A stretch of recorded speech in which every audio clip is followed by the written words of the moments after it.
How to sing high notes without straining your voice. Hi folks, I'm Voba. I'm a singer and a vocal trainer, and this is my channel about anatomical vocal training. Many people can already sing in their low and middle register, right? Okay, quite nicely, but the high notes people strain. Now, there are first a few things that will make it easier. Obviously, firstly, you need training. If you're an athlete, and singers are vocal athletes, and you don't train, you won't be an athlete for long. So firstly, what I suggest is you go and check out my full playlist that gives you a ton of amazing exercises to do in order to really strengthen and opening your voice. And then now I'm going to let you in on a little secret. I think that's how you say it in English. The little secret is high notes are much easier with the high sternum. This is the sternum, the little chest plate over here. And when this thing goes up, it's much easier to sing high notes. Now, I do use my sternum naturally when I sing high notes, right? When I go, you see how it naturally just came up? Because for high open notes, now I'm not talking about falsetto, and the difference between head voice and falsetto is the most important thing to know for a healthy singer who wants to stay healthy, which I explain in depth in that video. I'm talking about high open notes because that's what I did in the beginning. I started very low to show you, okay, what I'm singing is going to be a high note for my voice. And then also to show I have dynamics, right? It's not just this one sound that I have, but I can go.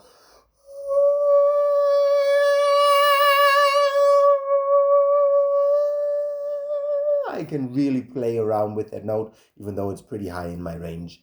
And that is obviously a training, because your swallowing muscle is the one thing that mostly, for most people, stops them from having high open notes. So you need to stretch that first and stretch it with a strong yawning muscle, which I explain in depth in that playlist. And then what really helps, it doesn't matter whether you sing head voice or chest voice, high sternum. Because the high sternum makes it easier for the yawning muscle to be active. And the yawning muscle helps the cricothyroid muscle, which is the even smaller muscle that pulls the vocal cords long. And that's why this high sternum helps so much. Now, obviously, I'm not putting up my shoulders. See here, when I put up my shoulders, nothing changes here. Even if I put up the sternum with the shoulders, that's also possible, but that's going to make me very crampy. So I leave the shoulders and I just put up the sternum, and it feels like opening my chest to front and back. And that is super helpful. You can just try it out. Don't try it out on your highest notes, because it's very likely that you have aliquot divisions with your highest notes. What an aliquot division is, you will learn in depth in that playlist.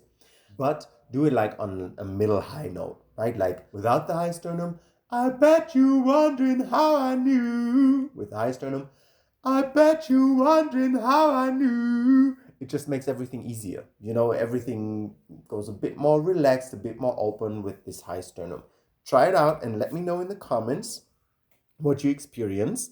If you have a very weak, muscle apparatus around your sternum, you need to do some exercises first, which I show in my playlists. But once you have a little strength here, raising the sternum without going crampy, then it should really help. And the sternum and the breath are two different things, right? Because support is what I do with the rib cage and not with the sternum. My sternum can be high and I can breathe out, and I can breathe in, and it can be low and I can breathe out and I can breathe in. So if that content gives you something, please leave me a like and a comment to tell me what you experience when you do it. And I'd love you to subscribe to my channel, and I see you in the next video. Don't go yet, here's some important information.